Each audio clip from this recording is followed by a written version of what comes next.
Welcome, ladies and gentlemen. Today, I'm calling in from Colombo, Sri Lanka, and we're gonna go continue to concert number 5 for Moses. So, the oldest playbook, just for some of you who are new to this program, we are decoding the Bible. For who? For founders and builders. So, just a little bit about me. My name's David. I've been a founder builder for the majority of my life. So, for 20 plus years, I've been doing education and ed tech. And throughout my entire journey, I've had a very good, struggly, up and down, winding side to side type of relationship with the oldest playbook out there, which is the scripture.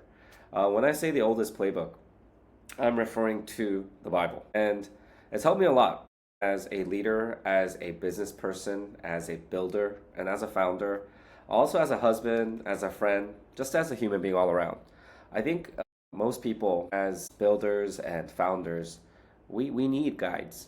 We need playbooks. There's a lot of self-help books out there. And if you think about a Harvard MBA program, right? It's all about studying different playbooks. They use what's called the case study method or a case method. I always forget the two. In law schools, they call it, I think, case study. In business school, they call it case studies method. They both have the word case in it. Point being is that they study precedents, they study past examples, and they extract lessons from it. And the reason a lot of top MBA programs, top law schools do this is because humans, we tend to learn from what? Our history, our mistakes, our victories. And what better way is there to learn than to reflect on what other people, better or worse than me, have done? That's the whole premise and kind of the logic behind the oldest playbook. One of the oldest playbook, if not the oldest playbook in the history of mankind and humankind is the Bible. And I just want to decode it, unpack it the way we would at Harvard or Stanford Business School, or the way we would at law school, right? For your benefit. I did go to law school. I did study at business school. I am a avid scholar slash reader, theologian of the Bible.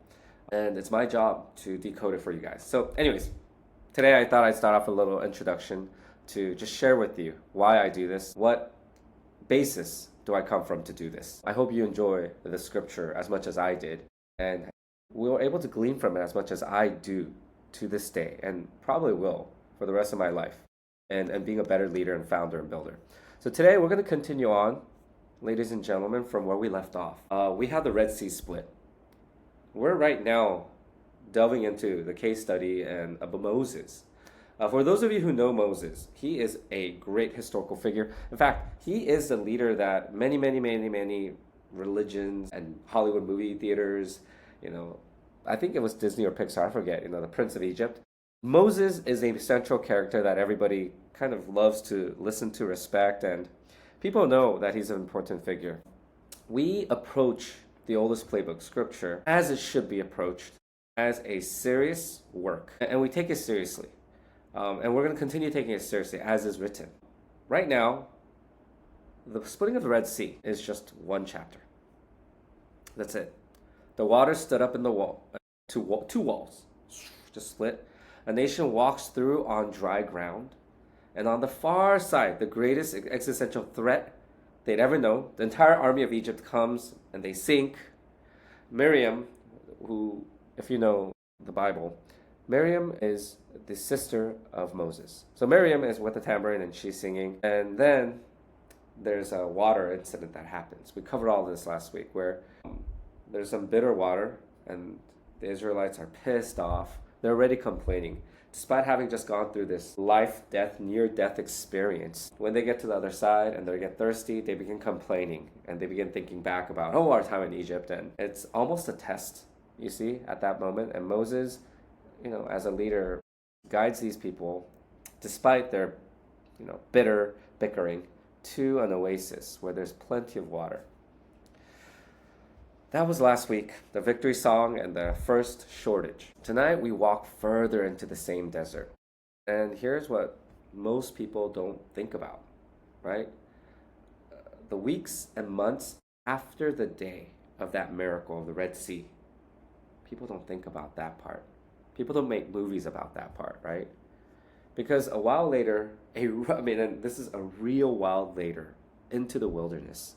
Those same people, the ones who sang, are fierce all over again and again. And this time it's not about water, it's about lunch. Lunch. Look, I want to talk tonight about the part of the story we skip because we love the Red Sea. We love the raise. We love the launch, right? We love the exit. The moment the walls of the water stand up, we love these emotional kind of highs. We love dramatic things. Like we love, as founders and builders, we love those glorious moments, right? And the Bible gives the Red Sea exactly one chapter. Like I said earlier today, it's just one chapter. That's it. And then it gives us what? 40 years in the wilderness. That's what the rest of Exodus is about. 40 years. That ratio isn't an accident in the Bible. The ratio is the entire lesson. The wilderness is not the boring part between the good parts. The wilderness is the main event. It's the place where leaders are actually forged. And almost nobody in Hollywood or these movie makers tells the story of their success through the wilderness. These Israelites. People don't really talk about it. It's long and boring. In fact, if you think about most of the successful business folks you know, that we all know and talk about, whether it's in The Economist or Fortune 500, Fortune magazines, they have like 40 under 40, Entrepreneurs magazine. Now in media, they talk about these successful entrepreneurs. We celebrate these business tycoons and we make it look heroic of them. And we focus on the Red Sea part of their lives. But nobody really makes a story out of their long and arduous journey. Because it's about showing up day to day. That's what it's about. So, look, if we were to make a bet, you and I, okay, about, let's say, 10 of the most successful examples of business leaders that you know, you bring the 10 up to me. And I bet, and if you bet against me, you would lose. But if I bet you that, hey, for every successful leader, there is a wilderness story in their biography, right? In their life, where it's just boring. They just had to show up again and again and again and again. They had these loser moments, these like near-death moments. And I don't mean literal death. Sometimes it's death of the business. Sometimes it's the death of their security, death of their pride. These transformative moments had to happen for them to actually get to that part of success. Rarely do we have these amazing leaders happen because they won the lottery and then they're just different overnight. It's not like Genie in the lamp and Aladdin making a wish and boom, happens. The struggle is the real deal. And that's what this is about. That's what today's playbook is about. And here's the thing. Waiting didn't start in the desert, actually. It goes back further. These people have been slaves in Egypt for 430 years. I think 40 years in the desert. That's how long they spent. It's nothing compared to the 430 years. But humans have a very myopic view of history and time. We look at our life and what we experience and we magnify that, and we kind of it's uneven, the amount of weight we put into what we see today, and we forget where we come from and the history that we had to struggle through. But this playbook lets us see these 1,000-year almost perspective. 430 years in Egypt, generations born into it, living in, dying in it, having never seen anything else in Egypt. And if you'd be one of them, you'd have asked the only honest question there is. God, where are you? You promised our ancestor Abraham a nation, a land, a future. It's been 4 centuries. Have you forgotten us? Do you even see this? Do you see me? That would have been what they would have kept praying, or that probably is the prayer that happened for 430 years. And here's the answer the text quietly gives us, the one that changes how I read my own life. Generations earlier, God had told Abraham exactly what would happen. Your descendants will be strangers and slaves for 400 years. So the playbook mentions that. Abraham has that conversation with God. And he gave the strangest reason for the delay. The sin of the people already in the land is not yet complete. That's a little bit confusing. We need to unpack that a little bit. The land they were headed for was full of violent, absorbing tribes. And a single family, 70 people, dropped into the world would have been swallowed whole, assimilated, erased, gone before they ever became anything.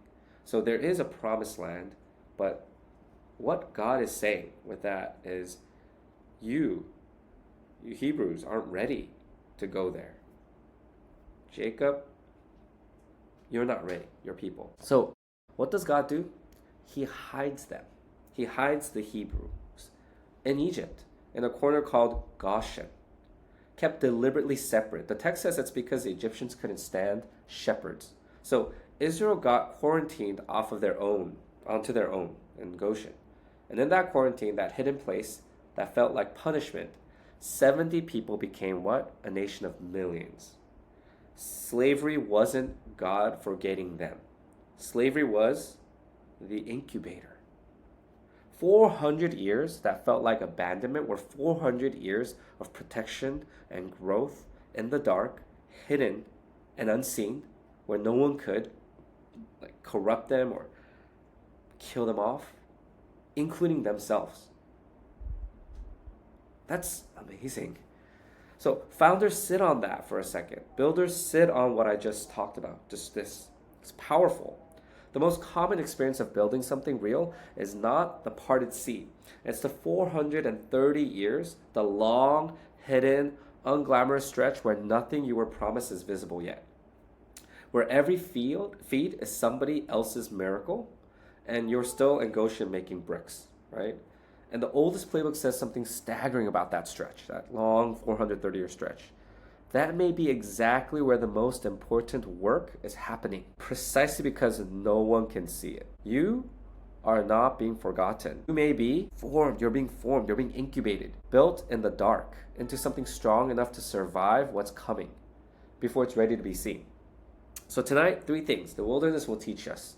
If you'll stop trying to escape it, this is the oldest playbook on the hardest phase of building anything. The messy middle, after the win, before the promised land, right? Launch, I would say, is a win. 0 to 1, frankly, I think is the easiest part of building a business. I'm a 0 to 1 guy. I know. I can 0 to 1, I think a dozen companies within 3 months.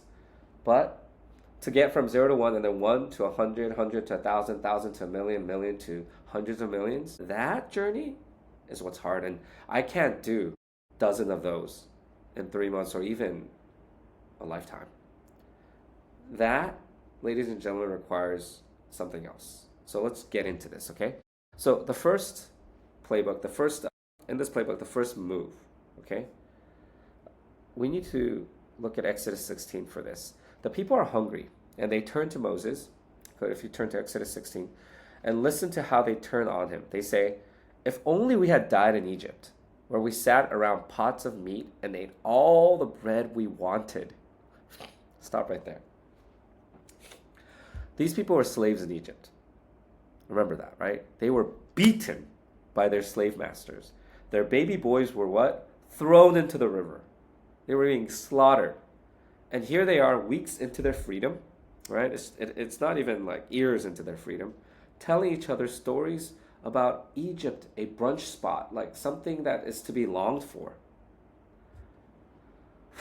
So it's remarkable sometimes how short-term memoried human beings can be. Us humans, I can be. This is the first thing the wilderness reveals about us, all humans. It's devastatingly relevant to anyone who's building anything. When the present gets uncertain, people will romanticize the past. The past that was killing them. Slavery at least was predictable, is what they're saying. We don't like unpredictability. We don't like uncertainty. We don't like when our security and what's predictable is gone. You knew that what tomorrow looked like, at least as a slave. Freedom is terrifying precisely because it's open. So the mind reaches backwards and paints the cage as gold, the golden handcuffs. I watched this happen to a lot of founders. Excuse me, sorry. A lot of founders romanticize the time they were in corporate America, or they had a steady paycheck, or the time they were in college when things were good. Oh, when I was, in high school when things were amazing. Things weren't amazing in high school or in college or at corporate America. You had your problems. In fact, when things were secure and predictable, you probably weren't thriving and having an amazing, you have regrets about that too. But something about you, the uncertainty you're facing today, is making you repaint the past into something gold and glittery. And that's very human. You'll each watch this happen to you. You'll watch it in your team when the strategy shifts and someone says, "Huh, you know, back then before we raised, wasn't it cool? It was simpler back then before we had all these people." You'll watch it in yourself in 2 a.m. when you think at 2 a.m., I could have taken that safe job, right? The wilderness makes Egypt look good. Name that. It's not a memory. It's fear wearing memory in a golden cloth, okay? A clothing memory in something else than it actually is. Now, here's the leadership move, okay? And it's the whole ball game. Watch what Moses doesn't do, okay? If you look at 16, he doesn't get defensive. He doesn't quit, and he doesn't crush his people either. He doesn't crush their ego. He says something almost strange. He says, "Your grumbling is not against us. It's against the Lord." Do you see what he just did? He depersonalized the conversation. They were complaining to Moses, and he says, "Your grumbling is not against us, the leadership. It's against the Lord." The complaint was aimed at his face, right? "You brought us out to die, Moses." And Moses understood something that takes most leaders a decade to learn. The complaint is almost never actually about the thing it's about. And it's almost never actually about you, the leader. The hunger wasn't really hunger, it was fear.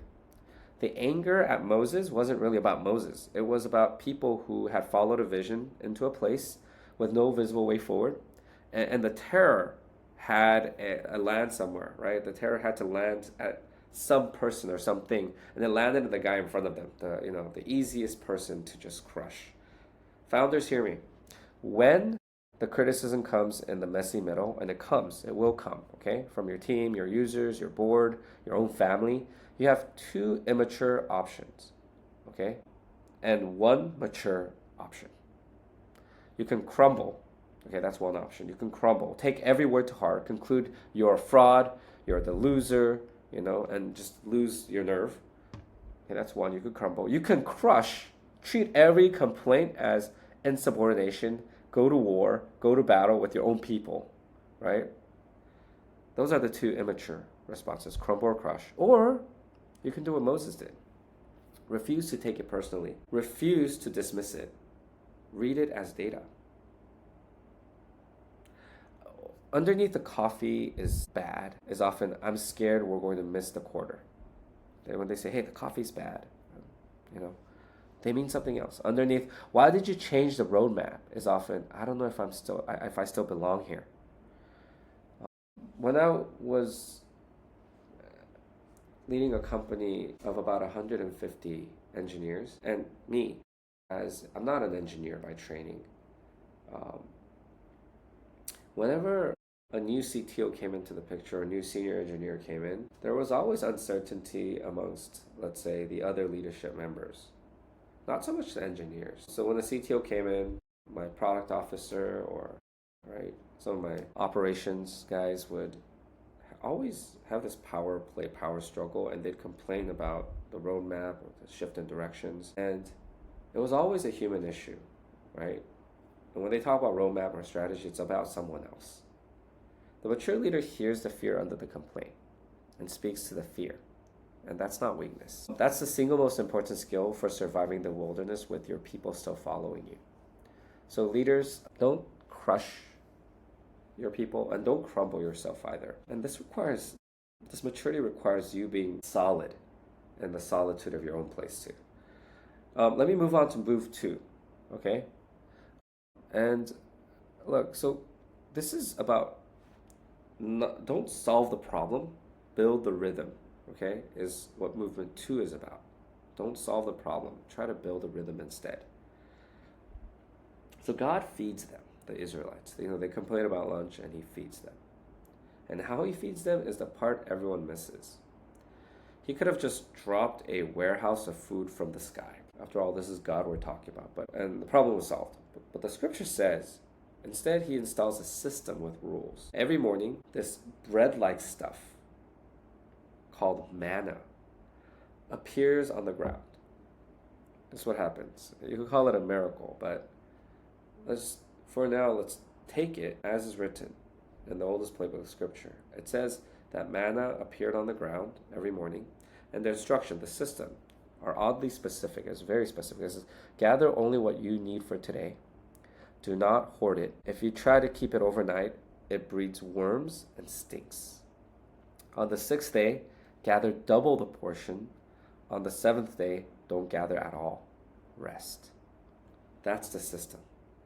So instead of giving abundant food for them to just go at it, it makes me think about the rat experiment. There's a rat experiment where they give a bunch of rats plenty of food to see what would happen. Plenty of food, plenty of everything. What happens in that experiment is eventually the rats die, when there's nothing else. But so it makes me think about that. So right now, God doesn't give abundant food to everything and everyone. It doesn't drop like a Costco in the middle of the Israeli, Hebrew slaves who just moved out of Egypt. Instead, he gives them this system. And the text tells us to point out loud. God says he's doing it this way to test them, to see whether they will follow his instructions. So much of schooling from K through 12 is about following instructions, right? And there's wisdom in that too. He's not solving a hunger problem with the system. He's using the hunger to build a culture, a rhythm. The daily bread is a daily curriculum. And there are 3 founder lessons packed into this manna appearing every morning and them having to just take just enough, not more than they need. So let me pull them out for you, okay? First one, you cannot hoard it. And here's where tonight's answer, it answers last week. Last week at the bitter water, we learned the painful half of this rule. The miracle you crossed on Monday does not sustain you by Thursday. That was the problem. This is God's response to it. And notice, he does not respond with a bigger one-time miracle. He builds daily dependence into the design. Manna that breeds worms if you store it overnight. So the only way to eat tomorrow is to what? Show up again tomorrow. He isn't being stingy. That's not what this is about. He's not being stingy saying, I don't have enough. No, there's abundant manna. You could fill your need for that day. He's just making sure a people prone to forgetting him has a standing appointment every single morning. The lesson you bled for last week, he just built into breakfast. That's what's going on. And that's smart leadership on God's part, right? Okay, that's 1. 2. And I need the hustle obsessed among us to actually hear this one, okay? God forces rest into the system. We worship hustle culture so much, guys, especially in the founder startup Silicon Valley scene, right? But God builds Sabbath into the system, the instruction that he gives the Hebrews. One day is 7, okay? One day in 7, on the 7th day, the manna doesn't fall. He's told them in advance that they can prepare. He is by decree protecting these people from their own tendency to grind themselves to death. And notice, some of them go out on the 7th day anyway. Like in the scripture, they also go out despite having said, there will be none. And they look for more and they find nothing. The lesson isn't subtle. There is provision you will only ever get by stopping. Right? Sometimes you need to stop. Cadence beats heroics. The leader who never installs rest, who treats rhythm as a luxury for people less committed, they say, rest, that's for death. That's for losers. That's for people who don't know how to work hard. That's for lazy folks. They will burn down. They will burn out. And the very organization that they're trying to build will never get built. Rest here is not the opposite of the mission. Rest is part of the operating system. Okay, 3rd, gather only what you need. Those who gathered much had nothing. Those who gathered little had no lack. Everyone had enough. Buried in there is a quiet indictment of the scarcity mind, right? That frantic sense that there's never enough. That you'd better grab more than your share before someone else does.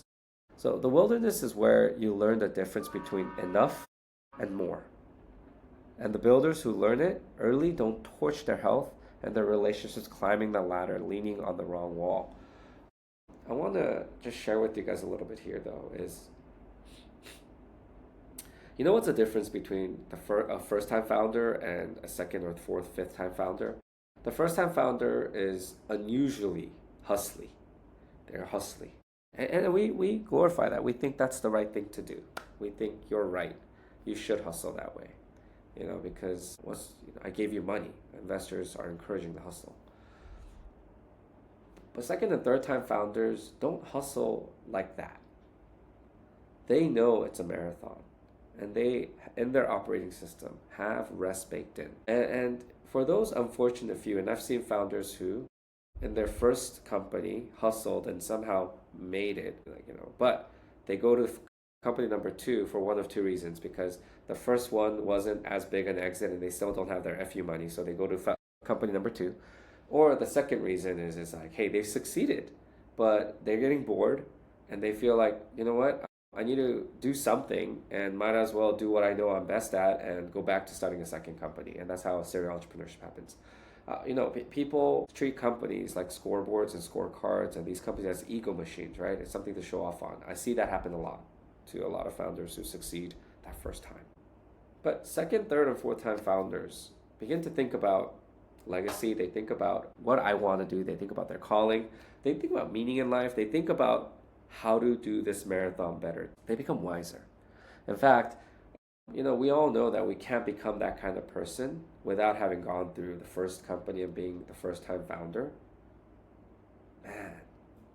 But to be aware that as a first time founder, I am going to make these mistakes, that there's a wilderness moment here too, and that I probably can learn a lot and I will change into becoming more long legacy or, my health focused kind of founder. The awareness makes you a different first time founder too, right? And it's those type of founders that build the type of company that I believe becomes a super brand. And super brand isn't the kind of company that's just around for the season or within this territory. No, it transcends boundaries and it becomes relevant across centuries, right? And there are very few companies that are able to pull that kind of thing off. But, to steward the type of company that's around for a very, very long time, beyond your own lifetime. And most founders and builders and leaders don't think that way. And I think that's a problem. I think that's an epidemic. But anyways, so don't solve the problem in front of you. Ask the harder questions. What rhythm can I build so solving this problem trains us into the kind of team that can solve the next 10 problems, right? Great leaders don't rush out to fish. They don't even hand out fishing rods right away. They build the season, the daily and weekly rhythm that forms people, that forms their people and themselves and the dynamic, the culture. And that's what God is doing with breakfast. That's what he was doing with the manna, okay? So one chapter later, at a place called Rephidim, the water runs out again. And the people turn on Moses yet again, this time ready to stone him. And if you're sitting here thinking, didn't we just do the water crisis last week? Yes, we did the water crisis last week. That's exactly the point. The desert runs the same test on a loop until it finally forms you. The fear just changes outfits. That's what's going on. Moses, worn thin, does the one thing that works. He doesn't argue with the mob, right? He takes it up, the chain. And water comes from a rock. But the place keeps a scar for a name. Massa and Meribah. Testing and quarreling. Hold that name, okay? We're going to come back to that. Massa and Meribah. So move 3. So nobody holds their own arm up is what I titled this third segment. So, and then out of nowhere, there's war, right? Exodus 17, of people who have never held a sword, never trained, never fought, and suddenly the Amalekites attack. And this is a wilderness too, guys, right? The crisis you did not schedule. The competitor who shows up in the desert, the thing you were in no way prepared for. It always comes when you least expect it, when you're tired and thirsty. Now, watch Moses' strategy, because on paper it's insane what he does. He tells a young man named Joshua, you take the fighters and go. And then he says, I'm going to stand on top of that hill and hold up my staff. That's the plan. One guy fights, the other guy stands on the hill holding a stick. And here's the eerie part. While Moses holds his hands up, Israel prevails. When his hands drop, the Amaleks prevail. The battle in the valley is somehow tethered to the posture on the hill. There are three things here, and they build on each other, okay? It's not so much about the miracle, whether you believe in what the miracle is, because there's certainly something miraculous about that. But I want you to unpack the pattern and the deeper case study lesson behind this. One, the leader's job in the fight is sometimes not to be in the fight. Moses doesn't grab a sword and charge to the front to look brave. He doesn't do that. He sends his best operator, Joshua, to the front. And he takes the high ground where he holds the vision, the resolve, the why of the whole thing. Some of you need to get off the front lines. Your instinct is to, as a founder, is to just get in the weeds and go, macromanage everything and make sure that you personally know where the fire is and take it out. But if you're swinging a sword in the valley, nobody is holding the higher ground, and the whole army loses its center of gravity. Delegates and delegation, being able to just delegate and trust and hold the higher ground, that's important, right? Two, even the leader on the hill can't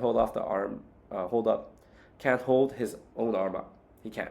So Moses gets tired as he's doing this, right? Of course he does. He's human. And his arms start to sink. And the battle starts to what? Run against the Israelites. So you can imagine this happening, right? Right? And so what happens? Two men, Aaron and Hur, come and stand on either side of him and hold his arm up until the sun goes down. The most important person in the nation cannot hold his own arm up forever. He needed people on his left and right, physically bearing him up, or he would have fallen apart. The myth of the lone founder dies on that hill, dies right there, okay? You have absorbed this story from Hollywood, from social media. Our whole culture sells you this story of a singular genius who does it alone by sheer will. Like you will it and you make it happen. It's a lie, okay? And it is a lie that was quietly destroyed more builders. It's a lie that's ruining a lot of founders I talk to. Not just me, it's just there, guys. I talk to other investors. We all talk about this type of thing, right? Where, wow, we see this founder grinding and being that lone genius, and they just never grow as a leader. We see that happen. Everyone does anything that lasts, but they forget to have their Aaron and Hur. Okay, people who hold up your arm, right? If you don't have them, these type of people, if you've built a life where you are impressive and admired and completely unheld, that's not strength, guys. Your goal isn't to be like Superman or Superwoman. That is the most dangerous position to be in, to be a lone figure. You know why people like the Avengers right now? Like psychologically, we seem to like the Avengers or the X-Men more than Superman. I mean, there's a time when Superman was cool, but as a society, we gravitate towards these team movies better. Why? Because we need a team, and there's something deep in us all that recognizes the wisdom and truth of that, right? We know a lone warrior, a lone hero might be cool for a moment, but we know that's not sustainable, okay? And three, let's go to third. Notice who was fighting in the valley. It was Joshua. This is the first time we ever hear his name. For those of you who know the oldest playbook and have read this scripture, you know Joshua is the successor of Moses, the one who will eventually lead the whole nation to what? The promised land after Moses is gone. And where does he make his debut? Not at a ceremony, not on stage. It's an unscheduled battle in the wilderness with an untrained army getting forged. You will find and form your successor in the trenches, not at the coronation, right? The next generation of leaders is grown in exactly the season you'd least choose. So keep your eyes open in the valley. If you're a leader and you care about your company being around for centuries, then you're going to find your Joshua where? In the battles, right down there in the valley, okay? Two things get named in these chapters, two monuments. At the place where they fought about the water, they named it what? Massa and Meribah. I told you to think about that, right? Massa and Meribah, which means testing and quarreling. This is a place we doubted. And at the place of the battle, Moses built an altar and he names it, "The Lord is my banner." This is the place we were carried. Same wilderness, two names, right? And that's the choice. You are going to go through a wilderness. As if you're building anything real as a founder and builder, you're in one right now, a wilderness, and you just left one, and then there's another one coming. Wilderness is just unending, right? Event after event. Nothing spectacular to write home about, but there is difficulty, right? The long, unglamorous, unpostable middle between, right? And when you come out on the other side, you will name it. You will name your traversing over this wilderness. You'll either name it the place I doubted, or the place that nearly broke me, the place I resent. Okay, so that's it. Or you'll name it the place I was forged. So something that crushed you or destroyed you or made you ugly, resentment, or where you were transformed or made or forged. Because here's a little secret, or the big secret, the oldest playbook has been keeping for 3,000 years, guys. If you unpack the oldest playbook as scripture from the lens of a founder or builder, as a case study, from a business perspective, the wilderness, the entire thing, is not the price you pay for the promised land. The wilderness isn't a price you pay to get to your goal. The wilderness is a training that makes you into someone who can actually lead once you get to the promised land. That seems to be a pattern throughout the scripture. Everybody wants the Red Sea story, right? They want the miracle and they want that glorious thing to write home about, right? But nobody wants the desert, and we don't really talk about it. But the desert is where you become the person the story needs you to be. That's the story of your life success, the story that you'll be telling about your journey as a founder and builder. So don't despise it. Don't the boring everyday work that you just have to show up and grind, right? That is the work. Read the complaints, build the rhythm, absorb it. Don't get crushed by it, right? And don't crumble. Don't crush them, right? Find the people who hold your arm up and go through the wilderness. You must go through the wilderness. There are days where you will feel lost, days where you feel like, I get it. You must have rhythms of rest baked into it. You must hold the vision and delegate so that, as a founder, as a builder who began this entire thing, as a leader, you must have a higher ground, and you can't micromanage. You can't get so much into the details that you get lost. All of this packed in to the oldest playbook and lessons that we must extract. And people wonder why I spend so much time every morning just meditating and reading scripture. It's because it centers me, it reminds me. Because again, like the Hebrews coming out of Egypt into the wilderness, I too am forgetful. I forget the vision. I forget the centeredness. I wander away from the miracles and the glories and the amazing promises that have been given to me, right? Or that I think and I build and I shared with the leaders. Whatever the position being is, as humans, we need the ability to center ourselves again and again and again. And that's why I spend time every morning with the oldest playbook. And I encourage you guys to do the same thing. Whether it be the oldest playbook, I highly encourage you guys to spend time with the oldest playbook. Whether you're a believer or not of some religion, it's a very, very powerful book that have shaped many, many leaders, business and elsewhere. Whether it's the oldest playbook or something else, right? Some of you meditate, just go inwards. Others of you, you look at some books of philosophy, some stoicism out there. I know that's pretty popular amongst a lot of business folks. The point is, center yourself. Take the moment to just, as a leader, to take a step back and center yourself. Otherwise, you won't be able to center others, right? There's one thing harder than survive the wilderness yourself. And it's the question we'll end this whole series next time. Okay. Remember, we have one more Moses series left. This was the 5th. We have one more. Every series, I'm trying to make it 6, right? Case studies. And the question is, can you build something that survives without you? That's the question. Can you build something, a business or a system, an organization, project that can survive without you? Because the next time, guys, we're going to be climbing the mountain. Okay, that's what's going to happen. All right.